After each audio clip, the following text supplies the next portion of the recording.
बिस्मिल्लाहिर्रहमानिर्रहीम। हज़रत साहिब रद्दुल मुख्तार फरमाते हैं, वक़ुरिह लहू ज़ौक़ु शैइन वक़ज़ा मज़ग़ुहु बिला उज़्रिन वक़ुरिह मज़ग़ु इलक। किताबुस्सौम बाबो मा युफ़सिदुस्सौम व मा ला युफ़सिद। यानी कि रोज़ेदार के लिए मकरूह है कि कोई किसी चीज़ का मज़ा चखे। मसलन अगर कोई आदमी रोज़ा से है तो उसे किसी भी चीज़ के मज़े को चखना मकरूह है।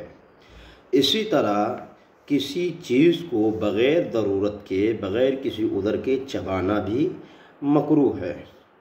और इसी तरह रोज़ेदार को गोंद का चबाना भी मकरूह है। इसी तरह ये मसला फतावा कादी खान में भी मौजूद है और ये मसला एक हदीस से मुस्तंबत होता है। हज़रत अता फरमाते हैं कि अगर रोज़ेदार ने गोंद चबाया, पहले फरमाया कि रोज़ेदार को जायज़ नहीं है कि गोंद चबाए, यानी कि रोज़ेदार के लिए गोंद चबाना सही नहीं है। लेकिन अगर गोंद चबा करके थूक निकल जाए तो मैं ये नहीं कहता कि रोज़ा टूट जाएगा, लेकिन ऐसा करना ममनू है। सही बुखारी में ये हदीस है।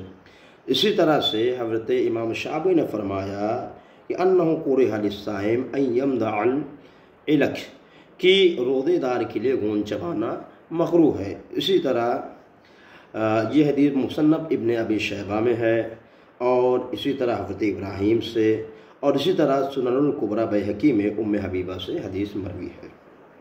हासिल कलाम ये कि रोज़े की हालत में इंसान को किसी चीज़ का मज़ा चखना या किसी चीज़ का बिला ज़रूरत चबाना, जैसे कि बच्चे हैं या कोई चीज़ है तो कोई लोगों की आदत होती है वो पेंसिल चबाने लगते हैं, या कोई चीज़ मिली कपड़ा रुमाल मुँह में डाल लिया तो ये, या इसी तरह गोंद चबाना वो चीज़ आई, या इससे समझ लें कोई ऐसी चीज़ हो आज का रबड़ वगैरह कि लोग चबाएँ, कि जो खाने की चीज़ तो नहीं है कि कोई खाया जाए लेकिन चबाएँ, ये सारी बातें मकरूह हैं।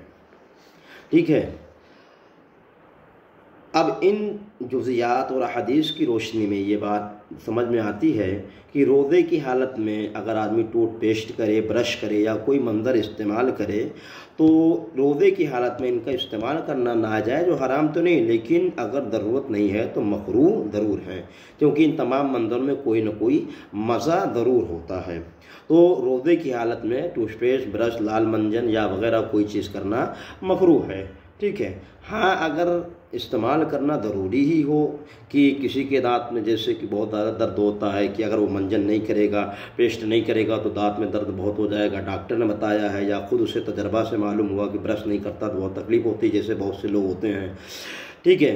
तो फिर उसके लिए इजाज़त होगी कि वो एहतियात के साथ ब्रश कर सकता है, पेस्ट वगैरह जो भी उसके लिए फ़ायदेमंद हो कर सकता है, लेकिन एहतियात ये करे कि मंजन के असरात जो हैं, थूक वगैरह, ये हलक तक न पहुँचें।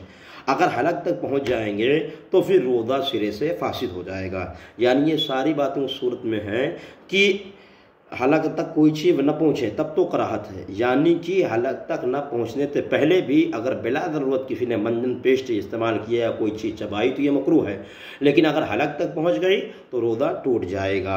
इसी से जो अगर लोग खाना वगैरह बनाते हैं घर में तो अगर ज़रूरत नहीं है तो उसके मज़े को चखना मकरूह है। हाँ, अगर ज़रूरत है कि अगर खाने को चखेंगे नहीं तो पता नहीं चल पाएगा कि खाने का जायका कैसे है, फिर लोग खाएँगे खामखा गुस्सा होंगे, नाराज़ होंगे, जैसे औरतें हैं, तो उनके लिए इजाज़त है कि वो थोड़ा सा चख लें और चख के फ़ौरन फूंक दें कि उसका मज़ा हलक में जाए, वरना रोज़ा टूट जाएगा। वल्लाहु ताला आलम सवाब।